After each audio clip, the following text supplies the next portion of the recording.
Yo, what's up? At the hottest podcast in the city, the smartest dumb people. I'm here with my nigga, that dude Johnson. You know what I'm saying? We go way back like 4 flats on the Cadillac. Y'all tune in every week or every time. Hit the like button, subscribe, do what you're supposed to do. Like, comment, share, tell your people about it. Y'all know what it is? It's the smartest dumb people. See, man, when you get that type of money, he clearly sleeping with other people. So, like, this is a story. This is the best podcast in the city. Thank you. Appreciate it. I'm not pandering. You know what I'm saying? And they take vocals and, script and they start living on some hustle.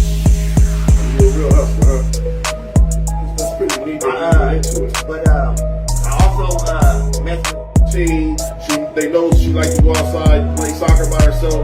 We have More than her make sure, I want to tell you, like Snoop Dogg, he's an icon in all facets of life. biggest icon in the world.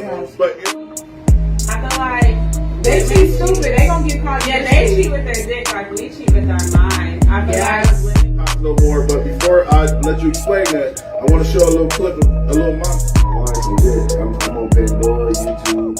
I'm on The students and everybody, Carl. I'm trying to find. It is what it is. Finally, we bring to Mariah Pimp.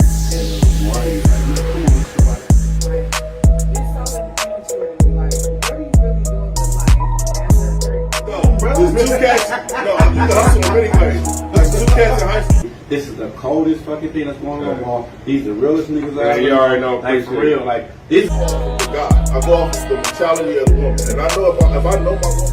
Smart dummy! Let's go! Welcome. This is the smartest dumb people, and I am the host, Anthony, that dude Johnson. And always gonna be somebody at this table with me. Today we got the fellowship of the Holloway Experience, Daniela and Aaron. I was joking, y'all. Y'all don't understand my name. I'm sorry. We got Holloway Experience in the building. Listen, they got a dope game room for everybody to go check out. Where is it located? 168th and Blondo. 168th and Blondo. We're going to get into the location in a second. But they got a dope location. It's a game room for you and your kids to go play. You can rent it out. Let me actually show the video of the location, and we'll be right back with you. Alright guys, so I found one of the coolest spots in Omaha. It's called the Holloway Experience, and it is literally a gamer kid's dream. They have air hockey tables, pool tables, old school arcade games, and even infinity gaming tables. Plus, they got Oculus VRs with a bunch of games, and yes, they got consoles including the Switch, Xboxes, and PS5s. It's $10 to get in, and $10 for every hour you want to play on a console. So if you've never heard of this place, they just opened, and it's super cool, so you gotta come check them out. Trust me. All right, so that's the clip, man, and I want to be the first to say I'm excited about this. I'm going to actually throw a birthday party there for one of my kids, or even myself. What came up with this? Who came up with this idea? Well, it started off as a photo booth, and when Aaron met me, I had many jobs. One of them was a photo booth attendant, and so when we got married, we decided to take the company on. COVID hit, and then we were like, we need to do something with this, and so when we were during looking for a birthday party for our kid, we couldn't find something that she would like. So we also noticed in the Target parking lot there was a bunch of kids doing stuff that they shouldn't be, and so we were like, we need something that would give them the club feel, and just wanting to go out and get out of the parking lot. And so that's how we came up with it. And so we're like, hey, let's do gaming, let's do a selfie type thing, let's and it just kind of evolved. The concept was basically to get kids out of the streets, basically. It was. And that's actually a dope concept. This the only thing that kind of not makes it a deal breaker, but we gotta get a bus, like for real, we gotta get a party bus type of vibe to be able to pick these kids up in North Omaha. Because before we started the show, I was telling y'all how location is everything. Right, even though y'all got this dope ass idea, which the concept is brilliant. Like I said, I'm definitely going to eventually rent it out. But how can we get kids that can't afford to travel? And this is just my brain working here. Have y'all ever thought about providing transportation or anything like that? Even if it's just like getting a little minivan or something like that, because kids need to see this, and a lot of kids don't have transportation. And right. We're talking about, me, I worry about the black community a lot, and I'm talking about these kids that's way down north and they don't have access to 168th and what'd you say, 160th? In Blondo. In Blondo. That don't sound far. Yeah. But y'all get it a lot though, right? I mean, we do hear it. Yeah. We do hear it that we out there. Obviously, it's out west. Yeah, Village Point. Yeah, anything past 72nd and 90th is kind of far. It seems kind of far. So we get it. We do try to reach out to different communities and different, whether it's the Salvation Army or different places where we want to fellowship and bring kids out there, because that's the whole reason why we got it up, because we want to be inclusive, whether it's people that's down the street from 168th or from 16th or 24th. So we definitely open and willing to participate in anything as far as people coming out there or getting a van or whatever. So Are prices negotiable? And I don't mean this in a petty way, but we know how people are. Are y'all prices just set prices, or do you guys work with people and things like that? Or for the most part, they're set prices. However, because we know about prices, we know about going out there doing birthday parties, we made it reasonable. I mean, it's $10 to get in, and you can stay for the whole time to do everything. Unlimited play on the floor. On the floor, and then it's just $10 per hour. So coming out there for 3 hours for your kid, $20, and they loving it. They don't even want to leave. So we try to make it affordable for everyone anyway. I mean, obviously we do have promotions. We have good grades where they get good grades. They can show it. They can get free playing time. So it's a lot of things that the kid, behavioral wise, can come out there and definitely play for cheap. And we also open it up to work with parents if they have kids with behavioral problems or something like that. We want to work with them for incentive, making incentives so they get better grades, better behavior, or whatnot. It's about the community, bringing back the village, bringing about, because the suicide rates, again, those were very high. That was one of the things that's dear to our heart, because we've lost kids, to that. Not our personal children, but and so it's one of those things where we wanted to give that to them. So to Aaron's point, $10, they can come in from noon and then stay until 10 p.m. They could stay till 11 p.m. And play the whole floor game or whatever that they want to do. So do you guys have staff there? And this is a weird question, but I have to ask. Do you guys have staff there to where people are able to leave their children and technically they're in your care? Yeah, so pretty much we do have an age limit, so we kind of go to maturity. So as anything 12 and older, a parent can drop them off. We have staff that actually we supervise. They get them hooked up to any of our gaming. They help them out. Like even on our birthday parties, we've had parents be like, "Oh my God, this is the most stressless party I've ever been." Hands off. They get to chill and relax because we got our attendants. They're attentive. They patient. They help all the kids. So yeah, we have parents drop kids off. We have parents go out and get some dinner for a couple hours and come back. It's just all, or they play with them for a little bit and leave. So it's all over. But is it kidnap safe? Like, do you guys keep the doors locked and things like that? So we don't keep it locked. Obviously we do have cameras. Obviously, we do talk to parents when they come in and they let us know and have this conversation, and it's open. And it's one way in and one way out. Yep. So the entrance, there's not a handle to get out, so we can see everyone as they go and they exit out. Yeah. So 100% we there. We got, like I said, we got cameras, and it's an open space. So it's like pretty much we got all our games in an area that we really can't really lose unless go to the bathroom. But like I said, like she said, there's no out that way. So yeah, we watching, we there, our tenants watching. Man, we haven't had any type of issues, any type of mishaps, like none of that. Everything is How long you guys been open? And we've been open, so it's right around a year and a half. But we opened in August of 2022. Yep. Okay, well, I have to ask this question as well. What are the starting prices to rent out a room? Yep. So the way we do it, we have birthday packages. So we started two basic birthday packages. One is for $250 for kids, and it gets you floor gaming time, and then our consoles, which is our extreme gaming, and it's for $250. And you get for 2 kids, you get 2 pizzas from Marco's. We actually attach to Marco's Pizza, so they do our pizza and they get drinks. So we do that. So you kind of get like a little area in our cafe. So it's not like a room. It's not. So it's open. It's still open to the public while you have the birthday parties and stuff like that. But then we have the rentals. Yep, and then we also have one that's $350 for a level 15, and that's 15 kids, and you get 3 pizzas and drinks for all the kids, and the same thing as far as a reservation in our cafe area. And then the rentals are $250 per hour, so you could come out there and it'll be private to where you just come out there and you have it to yourself. We have our attendants, so we still helping with the VR and any type of our consoles, so we have that, and you got the cafe area, and then you got the whole playing area. And $250 an hour with a minimum of hours on there. So let's show the clip again. I want them clear. to actually see Yep. the menu again. We'll be right back with All right, guys, so I found one of the coolest spots in Omaha. It's called the Holloway Experience, and it is literally a gamer kid's dream. They have air hockey tables, pool tables, old school arcade games, and even infinity gaming tables. Plus, they got Oculus VRs with a bunch of games, and yes, they got consoles, including the Switch, Xboxes, and PS5s. It's $10 to get in, and $10 for every hour you want to play on a console. So if you've never heard of this place, they just opened, and it's super cool, so you gotta come check them out. Trust me. All right, guys, so I found one of the coolest spots in Omaha. It's called the Holloway Experience, and it is literally... All right, so again, that's the clip, the Holloway Experience. I think it's dope as fuck. I think we need to get kids out there. I am with the Smartest Dumb People. We're doing drives like backpack drives, Christmas drives, things like that. This is now on my to-do list. So I guarantee you, I'm gonna get a bunch of kids, pack them in a van. I got to come up with a raffle or something. It'd probably be for kids that's doing good in school, which is rare these days, so it would be a good goal. But I definitely want to get that off the ground right away.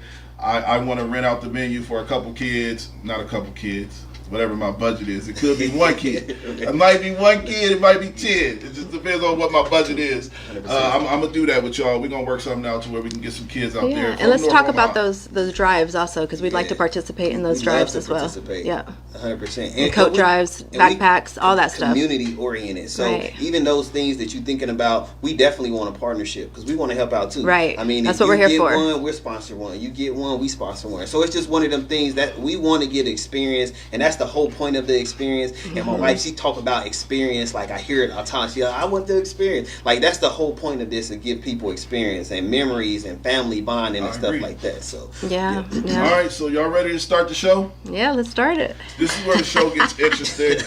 We have topics. Topic time! We have topics. You guys got to just digest from the top of the dome, freestyle the conversation. First topic, man. We got to talk about Shaq. So Shaq was in the news today, all over, for his video going viral saying that he don't openly, emotionally open up to women. And he don't tell them things because they'll throw it back in his face. Let's watch the clip. We'll be right back with you. Open up to a woman? Yeah. Never. No, never. When's the last time you think you've opened up to a woman? We don't. Your whole life. Bro, they gonna tell you can't. Because you know why? But it's a trap. Because you know why? I'm trapped like a motherfucker. No, I'm going to tell you why. Because once you do, whenever something go down, they're going to throw it back in your face. That's why. That's real. That's why. So you can't ever. That's why you crackers, your dad left me. Yeah. Open up to a woman? Yeah. Never. No, never. When's the last time you think you've opened up to a woman? We don't. Your whole life. All right, so that's the actual clip, and I'm going to be the first to say Shaq is wrong as hell for that. That's part of the problem in the black community. I can speak for the black community because I'm black. That's part of the problem in the black community because black men are scared to open up and tell their secrets and be vulnerable to women, and we need to be. We need to find a way to communicate openly because that's a huge problem in the community. What's your opinion on what Shaq said? Do you believe that women like to throw it back in the face of a man when he opens up? I believe that we as women have failed in creating a safe place for men to open up. Okay. Preach. And so what I mean by that is, yes, there are times when our needs aren't being met and we may have a tantrum. So because of our unmet needs, we might throw something in their face because we want them to get their attention about something. Not that I'm speaking from experience, of course not. But yeah, I think that we failed men on that. And we need to give them that safe place. I mean, how do you even intrigue a man into wanting to tell you his secrets? Or I his think pillow talk? I think it's being secure in the woman that you are, so that he can't be safe. Because I think a lot of the backlash that men get is because of our insecurity. So if you come and you say, "Hey, I'm struggling with this," or "Hey, I'm having this," we may not feel safe with that, or because of anything that or something that we lack. So then we might make you feel a certain way. I agree. 1,000%. You spot on. Spot on. Aaron, what's your opinion? My opinion is 100%. I probably years ago felt the way Shaq feels. It had to come to a part of maturity for myself to have to know that's the 100% the wrong way. Just because it is hard to open up, it is hard to be vulnerable, and sometimes when someone get mad, it does come back. But you got to be kind of mature enough to kind of handle it both ways. I will say that she's spot on as far as making a safe space, and I wanted to. At certain time in our relationship, I wanted to be vulnerable. I wanted to open up, and it was a lot of times because of her, because of some of the things. Number one, she's apologetic. So some of the times when we do have something, she'll come back and she'll apologize and she'll let me know that she really cared. So it's like, okay, I gotta give that energy, so I match it. So sometimes when the energy is not matched, that's when we go back into this cave and we like, you know what? I'm not gonna say nothing. But when it's matched and I know that she's vulnerable and I'm vulnerable and she just wanna kind of have that intimacy between conversation and history so we can grow. Here, you can have it. That's a fact, man. I think this conversation is hard for me to have right now because me and my lady is beefing. To be totally honest with you, and I'm really fucking livid about it. Yeah. So it's gonna be hard for me to have the conversation. But I do believe that first and foremost, you got to make your woman your best friend. And what I mean by that, man, it can't be no punches being held. You got to literally give it your all, and you got to let her know that you in it for the long haul. Yeah. You know what I'm saying? And a lot of people and a lot of men, fuck women. Women are all in all the time. But a lot of men, they tend to hold back and don't want to give their all because they know they're not in it for the, for like some men just want to sleep around for a little bit. So why would I tell you my darkest secrets or what I've been through? And like I said, me personally, I can speak from experience and say that when my girlfriend became my best friend, which I never really had a woman be my best friend, it was different. And then I started feeling like all I needed was her. Right. I didn't need to talk to my mom. I didn't need to talk to my dad respectfully. I just focused on me and her, and it became this beautiful dynamic that we had to where I told her, well, I tell her everything. I'm just mad right now. But I tell her everything to the point where even I know she gets annoyed, like, damn, calling me every 5 minutes stuff, and I realized I never had that before. That's awesome. Yeah, and having it, man, it's the best feeling in the world when you can tell, like even if it's like something as crazy as in I haven't pooped today, she'll go get me prune juice and then now me and her gotta go and me to poop today, and that takes a lot of growth in men to say I gotta, because I never had it. Like I was priorly married for 20 years, okay, and me and my ex was tight. But we weren't best friends. We were too busy battling each other like this. And like I said, when I found the woman that became my best friend, this is different, man. I don't know how to explain it. It's just something I can't really explain. I don't rely on friends no more. I don't care for friends anymore. Like I said, I don't even talk to my mom and dad and vent to them anymore because she gets all of the venting, and I'm not wrong for that, because a lot of the trauma that we deal with as black men, we push it on our moms. Yes. You know what I'm saying? And now that I have a best friend that I talk to, like, she gets the brunt of it, but it's just communication. It's just me trying to like be vulnerable to her, and I get frustrated with her. I don't want to talk about it because she watches the show. She probably watches the show. I get vulnerable with her, and she uses my vulnerability as like Shaq said. I don't, but this is one thing I will say, and I'm gonna make it clear cut and honest. Women that you can't open up to, you tend to lie to. You know what I'm saying? And I try to explain to my girl, like, she don't have to be insecure about nothing. I try to tell her everything. But I tend to say things that she doesn't grasp. Her, like, I'm just saying this because I can say this. Like the other day, I said to her son, I was like, "You got a little cute trainer at work. He gonna," and in her head, she's like, "You think the bitch cute?" And I'm like, "No, I want to be able to say she's cute for him, but not feel like I'm trying to mess with her or something like that." You know, but that's me being open and honest with her because, like I said to you, you look good for your age. Yeah. But that's me being vulnerable, being able to say a man is handsome. Right. But we struggle with that as men. We don't want to say shit like my homeboy said he don't love his homeboy's pictures, and ever since he said that, it fucked with my head. And I don't either. From here on out, it's a light. Yeah. But I try to get in the space to where I could be open and honest. And like I said, even with my woman, I tend to overshare, and then it becomes, I shouldn't have said that. And then I'm like, now you want me to lie. And I feel like if you really want a best friend in life, you cannot lie. Or you say, why do you feel the way that you do? What that I said made you feel that way? Because at the end of the day, there's something that's incomplete in her that made her feel that way when you said that about, you know what I mean? So then this is an opportunity to address some of those areas that need healing as well.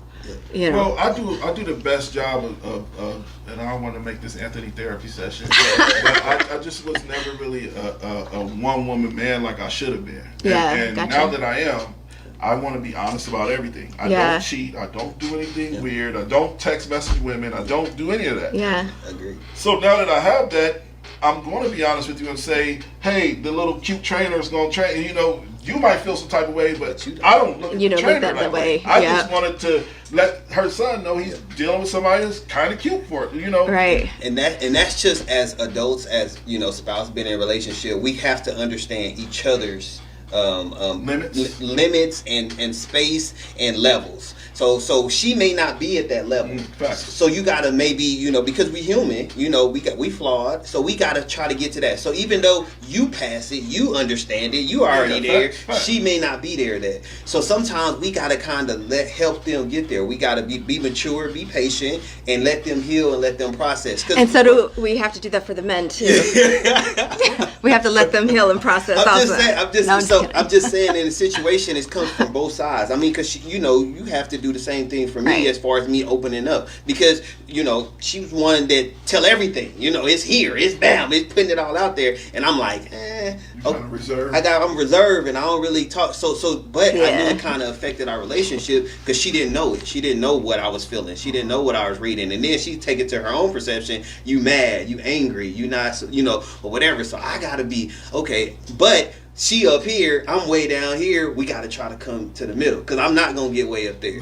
So you said compromise, and I feel like, but if you ever want to be truthful, and honest and vulnerable, there is no compromise. Yeah, and it's not, and I'm not really. What does that mean? What does that mean? Yeah, for him. Yeah, what do you mean by there is no compromise? When vulnerability is where you stop compromising. To me, like you stop compromising and you all in. See, compromise is saying I'm not going to do this or I'm not going to do that. It's called being submissive. So I'm saying that if you're going to be vulnerable and submissive, you got to go all in, 100%. You can't be halfway submissive. You can't be halfway vulnerable. Right. And that's what I was saying. Like even with me being able to say to another man he's handsome, I'm securing myself to where, brother, I don't want no man. You know what I'm saying? But you got to get to a point where you got to be vulnerable enough to have these conversations in your home. Yes. And like I said, to be totally honest, it just be petty shit. It'd be like, why you call this person? And I'm like, because I fucking wanted to. Or why you tell this person that? And I'm like, because I fucking wanted to. And I didn't have to tell you. That's the sad part about it. That's what pisses me off more than anything, is when I tell you something that I didn't have to tell you and you still get mad about it. If I tell you, that means that nothing is wrong. Yeah, I get it. All right, so I don't want to steal as much because she probably pulling her hair out at home. I'm laughing because I understand it. It's like, but I still got mad because you told me now, but where was I in the other part of the decision or whatever? Right. You know what I mean? Let's give an example.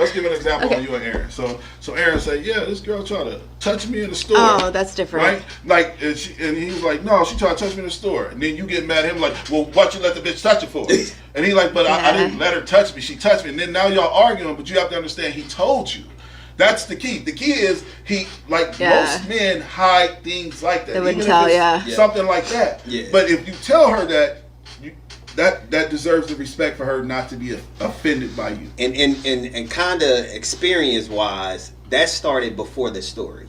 But before you told her, it's already something there. In there festering. It's already something. I'm just saying. It ain't that story. It's before that. I mean, and for her to even come to a conclusion? Yeah, like the perfect storm type of deal. Yeah. I mean, it's something there to where whatever. It's just something there that it's just not because you told her she felt that way. It was already brewing. It was already But in my thing which too, makes total sense. But is she getting her flowers? Because the only reason why I'm saying that is because Aaron and I can talk freely about another woman who's beautiful or whatever. You know what I mean? And I don't feel uncomfortable. I'm usually like prompting it or, you know, like asking, you know, or like, did you see that? Or, you know, different things like that.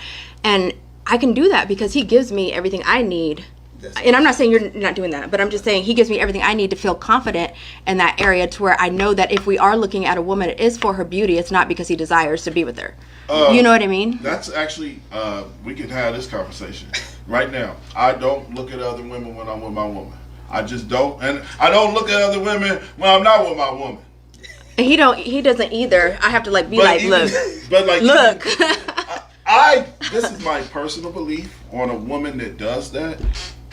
I can't speak for you, but I always thought a woman that looks at a woman with her dude is a little strange, because I feel like I'm very protective. Like even if I'm with my woman and a handsome guy, like I know he's handsome, she know he's handsome, but we ain't gotta talk about he's handsome. Right. You know what I'm saying? Like what? Right. And I think it's because I look at bone structure. I'll be like, oh my gosh, Aaron, look at the bone structure right there. I said it's the way that's it goes with the eyebrow like arch. No, I just look at the beauty. Like I find beauty in a lot of random things. Okay, you know what I mean? That's understood. Yeah. And it's not just people. I mean, it's flowers, buildings. Yeah. It's the sun. It's everything. She was like, "Oh my God, that's beautiful. That's the sunset." Yeah, I mean, so it's just and even just the structure of people, like just like the way and they could be the most horrific looking person to somebody else, but I'm like, oh my gosh, the arch in their nose or that's whatever. There's artsy people like that just like I got my best friend Jessie. She's very artsy. She can capture like a fucking praying mantis in the corner and like make it look like art and make it look good. Yeah, I can see that. I can see that for sure. So let's get to the next topic. Okay. All right. Next topic is customer service. I've been wanting to have this conversation for weeks now. So this cat, I don't know this cat. Anybody that know this cat, tell him to reach out to me. I would love to have him on the show. And I'm going to have security with me because he ain't going to like what I got to say. But basically, I feel like this guy posted, he sells chicken. And he has a chicken truck or something like that. And I follow him too. He just happened to, I was scrolling through Facebook one day and I see him drop his customer's address and said, these bitches live here. I got the actual picture of look at this picture. It says, thanks to the weird ass bitches who stay on such and such street, I will not be no longer taking cash when I'm delivering. First off, I should have bleeped out the I don't want to leave that up too long. I should have bleeped out the address. And I want to speak to y'all about the culture of customer service, especially in the black community. See, this brother, he wants people to buy chicken from him, but the minute you disrespect him in any way, you might not be home, you had a delivery, you telling me that you're gonna drop my location and disrespect me at the same time, that's not customer service to me. And it's actually, it made me not want to buy chicken from him, to be honest with you. Right. And I would like a public apology to these young ladies that you did that to. And that's why I want him on my show, because I'll look you in the face as a man and tell you wrong as fuck, because that's what the black community needs to do more of. We need to start holding people accountable. That's why we got so many murderers and drug dealers still running around, because like I tell people all the time, if nobody's holding these people accountable for what they're doing, and that was wrong as fuck, because you're talking about these bitches, those are women, that's somebody's mother, that's somebody's daughter, and now it becomes this ripple effects to where it could have got violent over a fucking plate of chicken. $20. You know what I'm saying? Go give that to the homeless, bro. Yep. So what's your opinion on the customer service and the aspect of what he posted? Was he wrong? So respectfully. So respectfully, what's wrong is wrong and what's right is right. We all know it. And obviously when you're in position of business and customer service, we're held to a different level. It is what it is. You personally, somebody at your house, you hold it to it is what it is. But when you're a business and you expect, people to choose you, like people got a choice to spend their hard-earned money or their time to drive to get to you. So for me, customer service is the biggest thing ever. I mean, whether it's with the Holloway Experience, whether it's with my main job, whether it's with business, it's like customer service is first and foremost. 100%, because you chose to spend your money with me. You work for your money. You could have put that anywhere else. So I feel like even with the Holloway Experience, I mean, you can see the reviews, like customer services is up front. Like we talk to our workers, our kids, because we got our kids working. Hey, you respect the person, you look them in the eye, you do what you say you're going to do. And you don't even talk bad about our partners. Yes. Even if our partners mess up. That's the other thing. You don't talk bad about partners that you work with either. When you in a business like that, and like you said, it kind of portrays to other people now. So now they see what type of person you are. So now the people that come in, you're going to think about it, be like, man, I ain't want, because we can buy chicken from anywhere. I'm just saying. Yeah, facts. And we can buy chicken. We can pick and choose what we buy chicken for. So now, if I see that, I may not buy with you no more. Just because you've had a feeling, you had an emotional feeling that went personal instead of business. So that's first and foremost. It's important. And you don't even know who those people were or who they're attached to is the other thing. Because we fighting. That was us, you know. I mean, it's just extra to it. So yeah, if we just eliminate on the customer service and we just focus on that, it's so important. It's how you build a business or how you lose a business. I will say this. I said it before the show started. I don't like using the term customer is always right, but the customer is always right. And let me explain to you why. How you treat other customers are watching.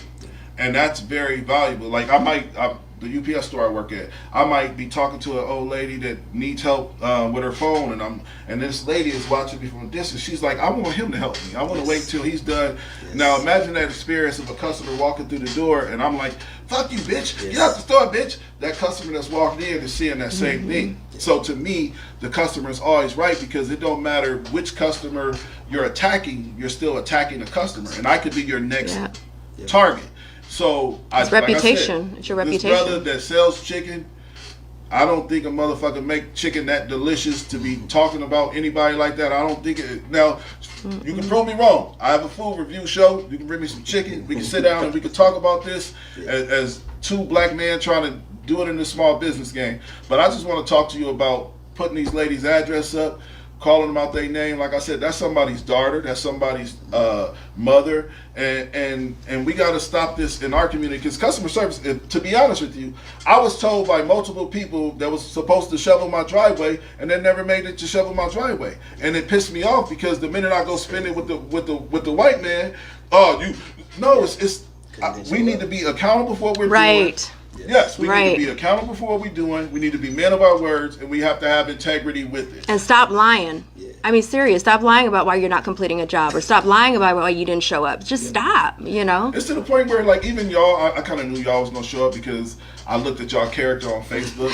But like the dusty people, I'm going to say this out loud to the world. The dusty people, when I size them up, I'd be like, this motherfucker going to be 5 minutes late. This motherfucker, he liable to say he can't show because he got to watch his kids. You know what I'm saying? And it's like, it's the way you present yourself. You know what I'm saying? Yeah. And what I learned in the business that I'm in now, and working with the owner of the store that's been like a father to me, he taught me integrity. Well, I had integrity always, but he taught me the levels of integrity, the levels of being a man of your word. Like, when you say you're going to do something, just be silent and do it. Right. It don't matter, because there's so many people that flake out on the craziest shit. Like I said, I've had to cancel shows because the guest didn't show up, and then the guest didn't say sorry or nothing, and I'm like, do you understand that impacted me? So then eventually he said, man, I don't give a fuck if you got to turn that camera on yourself. Do it yourself. Don't rely on nobody. Don't let nobody stop what you got going on, because once you do, like, even like the situation, if you have a bad customer, it can fuck up your whole business. Good. So just keep it moving. Right. And like I said, this brother, I don't know him. I know a lot of people probably know him because he's located in North Omaha. Reach out to me, bro. You can come on the show. We can try your chicken. We can have a conversation as men. Like I said, I'm not on no weird shit. I'm on, like, trying to help the community understand each other from a standpoint of no violence or no weird shit. I just want to. I think you owe them women an apology. And I just want to say something about the customer service, and that is, you say that the customer is always right. I go by the customer is always appeased, and what I mean by that is that, yes, they'll come and they'll say things that didn't absolutely happen the way that they say it happened, but let us go ahead and make that right by giving you a gift, you know, because one thing is that I think that a gift speaks for you. So if we have somebody who's not happy, because we like our 4.9 rating that we have, we want to give them something so that even if they felt uncomfortable or that something didn't go right, that we made it right by, hey, here's a gift card, or here's this, come back, or you guys get an hour of free gaming or whatever, even if the customer was wrong. We just want to make sure that we're appeasing that customer so that they will speak a good reputation on us. You know what I mean? They'll speak, or however you want to say that. Man, speak about our reputation. This is Black Business 101 right here. We having a dialogue about customer service, and everybody's spot on. You was spot on. You was spot on. I'm always spot on. Let's get to the next topic. All right. Next topic. Young lady. No, I don't want to talk about that first. I want to talk about this new video that's going viral with a bunch of women saying, I'm an NFL girlfriend. Yes, I'm going to the Super Bowl. You seen that? I have not. It's so annoying. Let's watch the clip. We'll be right back with y'all. You can turn your phone up here. We're NFL NFL girlfriends. Of course we're going to the Super Bowl. We're NFL girlfriends. Of course we're going to the Super Bowl. I'm an NFL girlfriend. Of course I'm going to the Super Bowl. Of course we're NFL girlfriends. Of course we're going to the Super Bowl. Yes! We're NFL girlfriends. Of course we're going to the Super Bowl. We're NFL girlfriends. Of course we're going to the Super Bowl. Yes! We're NFL girlfriends. Of course we're going to the Super Bowl. Period! We're NFL girlfriends. Of course we're going to the Super Bowl. We're NFL girlfriends. Of course we're going. All right. We're NFL girlfriends. All right, so that's the actual clip, and I must say, I was very disgusted by that clip. I commented under the Shade Room clip and said, ain't nobody trying to be a wife. And that's where society is heading, to where everybody wants to be a girlfriend. Nobody wants to have a family. And people get mad when I have these conversations like, just because you got a family, all right, y'all ain't listening to me. To live a long life, you need a family. You need a foundation. Like your life is like a foundation. You need somebody to share it with. And a legacy. And, yeah, but and it was a lot of, the thing that really stuck out to me the most and it kind of pissed me off was all black women. And I'm like, we keep pushing this envelope that our women have to be independent or single or a black girlfriend. No, I said black girlfriend. NFL girlfriend. Yeah, for going to the Super Bowl. And it's just like, at what point in time is the motherfucker gonna start speaking up for our culture and trying to raise families and do things that other cultures do? Why are we the only ones that are listening to Nicki Minaj and Meg Thee Stallion's mixtape about shooting each other and weird shit when other cultures is getting married and having families? And look at Taylor Swift. She's an NFL girlfriend. She didn't have to say that one time. The news is saying it every 5 fucking seconds. But I guarantee you, it's not going to be for long before she's his wife. Now, I think it's a fake relationship. But I'm saying I could see them pushing a narrative that they need to get married next, just because they keep showing her on fucking TV every time they score a touchdown. Right. That's the narrative. What you think about the video? The only thing that comes to my mind is what's on your resume. I mean, at the end of the day, when you take your weave out, pop them nails off and them eyelashes off, what do you have? You know what I mean? Because your NFL girlfriend, I saw a bunch of stuff that just didn't even look like a person that I would recognize once you take that off. So that's your legacy. Does that go on your resume? In 5 years, 10 years? You know what I mean? What are you building? And that's just what I see with that, because I know that what I'm learning is that everything that we are being faced with as women to be and look like it's nothing. Is at the end of the day, because I had put weave in during the summer and I had this long curly weave and all this other stuff. I took it out and I was depressed for 2 weeks because I looked like a wet cat. That's what I call it, because I had this persona that I put into everything that meant nothing, So they're putting in their persona is in being this NFL girlfriend. What is your name, honey? Yeah. What did you leave behind? Where's your kid, if you have one? What where's your degree? What are you doing? So that's how I feel about it. I just think we set our own bar low. Facts. I think we set it way too low, and we're content being down there. And I think we put it as a culture and a society that it's okay. And then no one wants more. I mean, because to be honest, why wouldn't you want to be a wife? And in the NFL, this, that, and it. But why would you want to be a girlfriend? Why would you be bragging about that? What's the next step? What are you looking forward to? What you dropping off? You settling? You're selling it. But they're not a wife. They're not. I mean, and that's the other part, though, as far as what we have as society is we don't even put that in people's mind to be a wife, to be in a position to be a wife, so you can get a husband. So the husband is looking for you, because now I'm not looking for a girlfriend. I can't even find a wife because it ain't even nobody out there that look like a wife. So it's just like you're not even putting your position. So that's why, and we can go on and on about relationships. But you know why we got married so fast? Because I was already in the office of a wife. You know what I mean? Even though I wasn't a wife with him, this is my second marriage, but I was already in the office. I never stepped into the office of a girlfriend. If you want to step in the office of a girlfriend, then you could be a girlfriend. Right. But you need to step into the office of a wife if that's what you want to be. And that requires a whole nother level of something. Well, this will offend a lot of single people. But I just push the narrative of our culture shift having to go in a different direction than what it's going in. And like I said, when I see 10 black women saying girlfriend, yes, I'm hard on my people, because I'm watching the media. I'm watching social media push this agenda on our women and our daughters. But that's what I said to y'all before the show started. We was talking about having a black-owned business. I said we got to get our people past 72nd and Ames. Right. And that's the same way I feel about that single video. I mean that I'm a girlfriend, whatever. Fuck. We got to get our people in a certain mindset to know that there's more out there and there's better. There's better. Fuck being a girlfriend. I'm not going on no damn video. I ain't married to that motherfucker. I'm trying to get there. I don't need to be on no video. But did they get paid? If they got paid, I could understand it. But if that's just for free.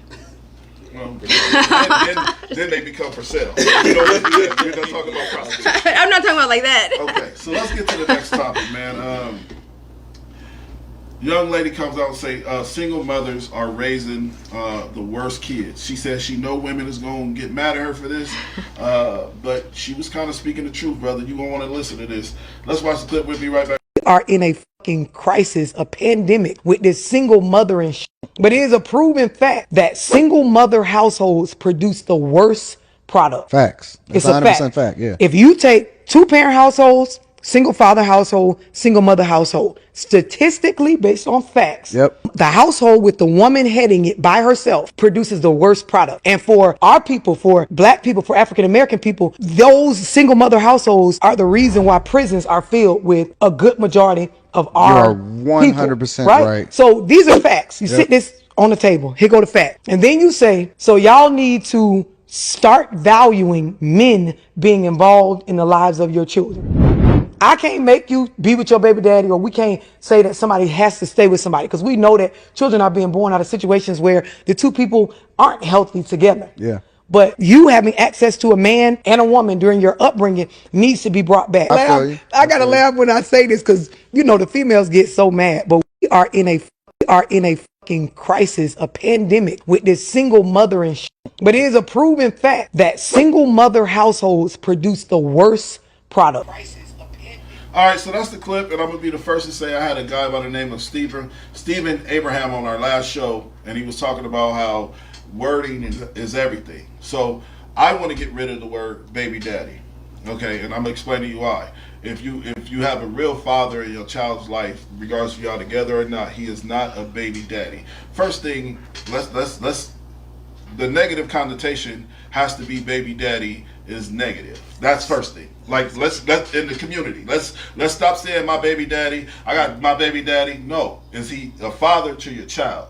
You know what I'm saying? And I preach that to people. I hate when women say it to me, or men. If my little cousin said to me the other day, baby mama, I'm like, man, but like it's not a baby mama. It's a mother to your child. Because the wording, and like I said, as she's speaking on like single parent households and all of these things, I realized even dealing with the situation I'm in my new relationship, I realized that they needed me in that house, because like I'm the only one that's holding people to the fire, like, hey, go clean your room, hey, did you take out the trash, hey, things that she probably wouldn't even thought of doing respectfully because she's too busy being a nurturer and trying to prove to them that she didn't want to give them the life that she had, which in her eyes wasn't that good.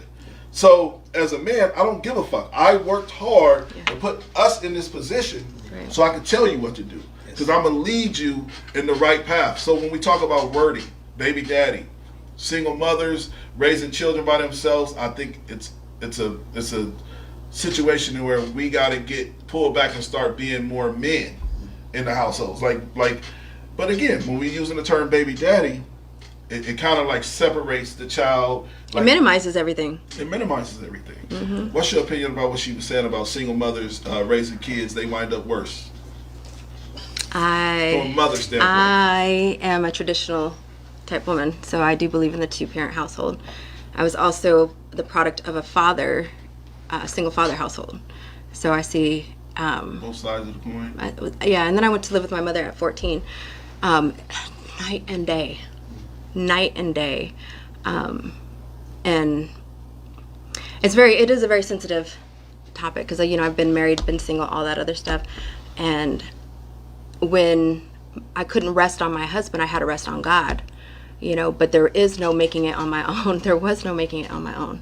And it's impossible. I'm saying that out loud. That's what I said. Like in our, I keep saying in our culture, and I don't want to generalize. I want to make it for everybody. We got to get rid of thinking about being independent. That's first thing, as women and men. But we got to hold men accountable, like you did, like you said. A perfect line a few minutes ago. You said that you were already in wife mode, basically. Yeah, right. The role of a wife. And when you met her, oh, you beautiful, man. You know, when I let me take you out, and she like, no, I'm a wife. I'm not a girlfriend. And it puts you in the mindset that if you're gonna be with her, you have to really be with her. And I try to tell people all the time, like, you got to get in that mindset to where, like, even like my past relationship, I say it all the time. She's a wife, but there's so many men out here that's so fucked up. If she don't know that first, they're gonna fuck her up even more. Right. You know what I'm saying? Right. Like and like even the relationship I'm in now, she's a wife. She's literally, I said to everybody before I moved, like, I'm gonna marry her. And then I put a ring on her finger a year later. You know what I'm saying? Because like I think that we gotta get back to the point of love, family, wanting to be in a relationship. What's your opinion on what she was saying? I mean, obviously, I'm a father. So 100%, I feel like you need both. You need the nurturing. You need the hey, come here, because we need that in the world. It is what it is. You can't have a man that's just 100% masculine, tough, because he's not going to be understand with his emotional side. So he has to have that.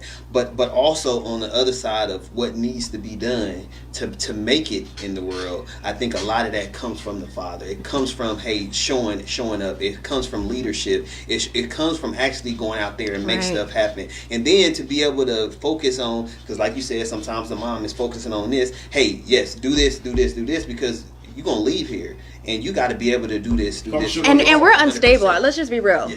Women are unstable in our emotions because we have so many hormones throughout the month that I see what I do to my son. To one of my sons, he's there that balances out. Yep. You know, because sometimes he'll say, and I'll just, fire off, and my son's like, whoa, what just happened here? You know, but then Aaron can come out and he can balance it out and he can stabilize it.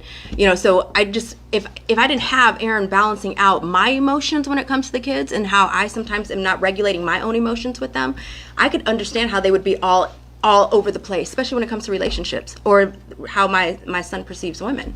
But they get to see how he loves me, how he handles that, you know what I mean? So my son knows what to do now.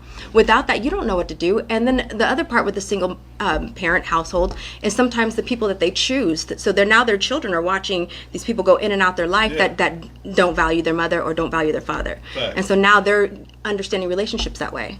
So of course it's going to be that whole lopsided, child. Yeah, and the point of me being able to be that guide for our daughters. Hey, this is how you're supposed to be treated. This is how you're supposed to be respected. Right. For our sons, this is how you're supposed to treat women. And our daughters even said it. I know how a man is supposed to love you because I see the way that dad loves my mom. Yeah. So, and they've said that to us. Yeah. So 100% it's important to have both. And like she said, even if you're not together, you still should be there. And it's still capable of doing it. I've done it. So you can be there and be a father even if y'all not in the same household. But I do believe that we need to start from bottom to our kids and telling them you should be in the same household. It's definitely easier to be in the same household. And it's not something that we should just wash off and be like, well, it is what it is. We should push that. But when we don't push it and we say it is what it is, then that's what happens. Well, that's what I was explaining to you, that like a lot of single people, they push, oh, why you pushing that on us? Maybe we want to be single. And I'm like, that's not the way the world works. Women and men are like yin and yang.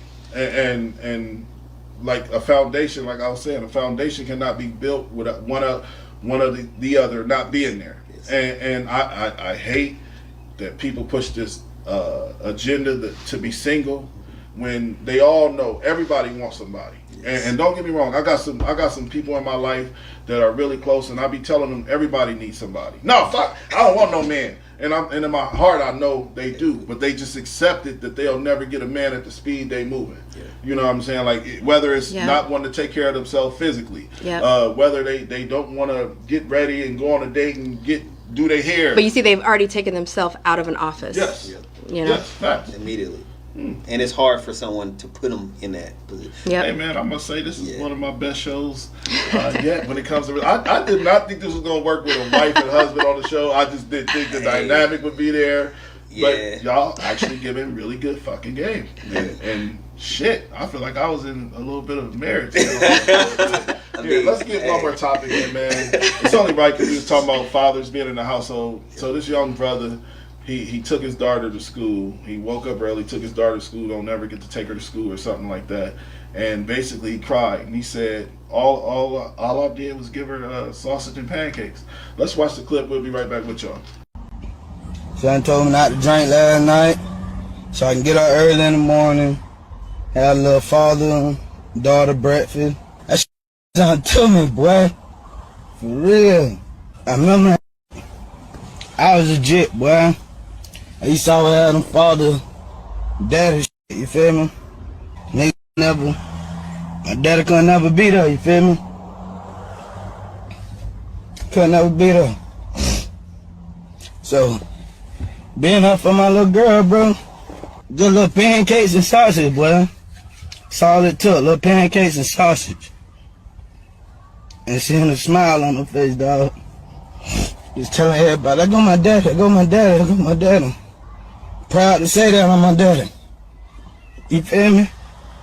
Proud, walking around telling everybody, it's my daddy right here, this is my daddy. Son told me not to drink last night so I can get up early in the morning. All right, so I can't wait to have this conversation, man, because I think people don't realize how important fathers are in children's lives, especially the little girls. You know what I'm saying? And I probably said it on the show 10 times. A lady came and told me one day I had a son already. He was, I want to say maybe I was about 7. Then I was having a daughter, and the lady said, let me tell you the difference between a boy and a girl. She said, the boy, he's not going to change the way you think, because he's going to say, Dad, where you going? I want to go with you. So your path is the straight way. She said, but your daughter, she's going to look at you and say, Dad, where you going? When you coming back? And that's basically how women and men coexist. Like, men really do want to follow their father. And the daughter wants the father to spend time with her and be there for her. She don't care about the outside world. And that clip was important to me, especially for the black community and our men, because that brother obviously probably had some trauma in his life. He spoke on his dad not being able to be there, and for him to see his daughter just sausage and pancakes. We ain't talking about money. Yep. We ain't talking about possessions or items or anything like that. We're talking about just actually spending genuine time with your child. Yep. Can make a man break down like that and make a child feel wanted and have a father. We got to get back to that, man. As black people, I would love for us to push the agenda of families. I would love for us to push the agenda of fathers being in there. I got too many men that I know that don't take care of their kids. I got too many nieces and nephews that don't talk to their fathers. And it's just to the point where when I see shit like that, it makes me break down and tear up, because we need more leaders. We need more fathers in the community, and these kids are being raised by women by themselves, and then these kids is out here mad at the world. Look at NBA YoungBoy. You can tell he ain't never had a father. You can tell. But the world loves listening to him and swears up. He's like a god to these kids. No. Look at Rod Wave. Rod Wave is so emotional and depressed and all this shit. Right. That's kids trying to find a channel of emotions. Remember, in our day, we listened to 112, Drew Hill, Boys to Men, and we wanted to be in love. Yeah, you know what these kids listen to now? Oh, yeah. Hard on ice, hard on ice. Yeah. No! Yeah, no! Shooting and everything, drugging and pills, and yeah, that's all they listen to. What you think about the video, bro? So obviously, I'm a father and an active father all the way around. Whether it was stepfather, father, I'm an active father. 100%. I think it's important for mothers to be there, but a lot of times mothers are there. Most of the time, mothers have. I mean, it's a lot of situations, but we in a place where fathers are not. So to me, that's one of the most important pieces of the identity of a son, the identity of a daughter, when their father is there. Like you said with the time, man, time is free, to be honest. the money part and child support and all of this stuff, time is free. If you there just to be supportive, if you there to give them some kind words, if you there to say you proud, if you there to school and pick them up and watch them when they play, if you there to pick them up when they fall, I'm telling you, it means so much. And that's what I found out. I mean, because you try to get to that point to where you try to give them what you didn't have, and then you away and you hustling and you doing all of this stuff, and they like, I really don't care about that stuff. I just really wanted time. So that's the part of us investing. We want to invest in everything else, but we don't invest in our kids. So that's why it's so important for a father. And in that situation, I mean, my father died early. So sometimes it's not that we had a father or didn't have a father that forms you to be a father, because you just learn. You just get to a certain point to where if I need to research it, if I need to Google it, if I need to find some evidence, I didn't have a person who showed me what a father was, but I learned how to be a father though. And it's important. You can see it. I mean, the kids come back and they say stuff. I got kids that say, "Hey, I love you. This, that, and the other. What you said to me. Now I'm finally starting to realize it. You was still on me. You was so it's just and you get it back in you." So. And that's what we want to. That's what we try to give to at the Holloway Experience, is that feeling of, hey, you can come talk to Mr. and Mrs. Holloway, you know, because we know that you don't always have that, so we want to be able to give that nurturing or that father figure or whatever it is. But a couple things that I noticed was, one, you don't know until you know. So he didn't know what that sausage and pancakes was like until he felt that thing. Yes. You know, he felt it raw. And I think that's the biggest thing, is life gets so busy, we don't get to feel that rawness of that. The other thing too, going back to the identity, and this is one thing that I stand on, is that 90% of a daughter's identity is from her father's words. So what he speaks to her, what he speaks over her, that's the identity that she takes on, and it takes his words. So we talk about all these women, or like have daddy issues or whatever in relationships, but it's usually because they don't even know who they are, and they're looking for husbands, boyfriends, whatever, to pick up where their daddy left off. And a lot of that means the total absence. So their identity is missing, and that takes the words, the love of her significant other to start building that up. Oh man, that was dope, man. Y'all got me all emotional and shit. Hey, look. Hey guys. Now it's time to say goodbye to all my Negro friends and Caucasians. The Holloway Experience. I want to tell y'all this right now. I don't know if y'all already did it, if y'all thought about it, but y'all should definitely start some summer programs to where we can get some funding out there for these kids to be there for at least 5-6 hours a day. And like I said, man, I got a couple resources. I ain't gonna even toot my horn right now, but I'm gonna try to pull some strings and put something together, because I think these North Omaha kids that don't really have the best, they don't have video games, they don't have venues like this. We gotta find a way, even if we gotta start taking them 3 at a time, to experience what you guys got going on, because it's definitely dope, man. And like I said, man, y'all might as well just get ready to book me. For an event. We ready? How much it cost? I don't know if I got it. I don't know if it's in my budget, but we're going to work something out. We'll figure it out. We'll figure it out. So how do they get in touch with y'all? So, I mean, you give them your handle so they can Yeah. So best way is Facebook, The Holloway Experience. You can also do info@thehollowayx.com if you want to send us an email. But the best way is to visit us, and that's at 168th and Blondo. Hours? What's your hours? For Tuesday through Friday, it's 4 p.m. is when we open up, and then on Saturday and Sunday we open up at noon. And how long y'all stay open? That varies, but typically about 9-10 o'clock. On Saturday 11. Yep. And the actual address is 1910 North 160th. We're the old family video. Yep. So we have Marco's right there. Just ring the doorbell. You can get pizza right from our place. All right. Well, this is Anthony That Dude Johnson. Aaron, thank you for coming through. King, I appreciate you. Thank you for coming through. Yes. Queen, this is the Smartest Dumb People. Y'all have a great night. Hey, yo, what's up? Have you seen the Smartest Dumb People podcast? Yo, are you dumb? I'm getting smarter just thinking about it. Politics, sports, your mama, whatever. The Smartest Dumb People podcast cover everything. With Anthony That Dude Johnson and special guests, you're about to learn everything you need to know about everything.